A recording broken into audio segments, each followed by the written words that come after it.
Don't be one thing on the outside and another on the inside. You want to bear fruit that is pleasing to God. In Mark chapter 11, beginning in verse 12, Jesus is about to make a point. He's very illustrative. He's going to curse a fig tree. Now imagine the moment.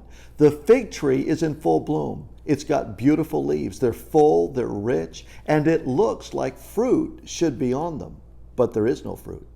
Jesus will curse the tree. The tree will literally wither up.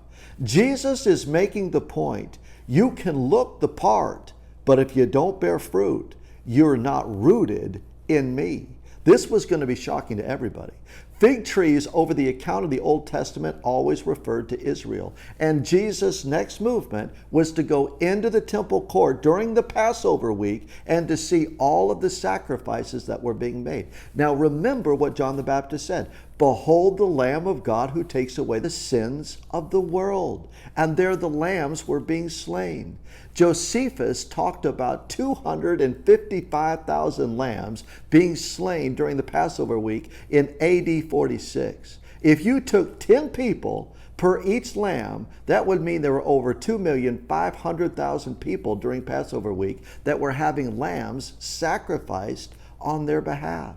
Now that median court, the place where the lambs were being sacrificed, it was about 300 yards in length and about 250 yards in width. You can imagine the smell, the sound. And Jesus comes in to all of those who are changing money, exchanging what God never intended it to be, and begins to drive them out and says, my Father's house is to be a house of prayer. In other words, the one who called you is holy, 1 Peter says. Thus you are to be holy. Friend, the only way you're ever going to bear fruit that really matters, will ever last, is because Jesus has come inside of you. The rootedness of your life will be displayed by what Jesus does through you, in you, and all of it is to His glory. You don't want to pretend to be something on the outside that you're really not on the inside. This is the wrath of God.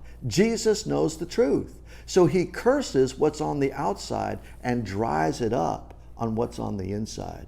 He knows all of those money changers and all of those priests, the religious people of the day, were actually keeping God's people from intimacy and intimate connectivity with Him. What's He do? He drives them out to say the only one you really need is me.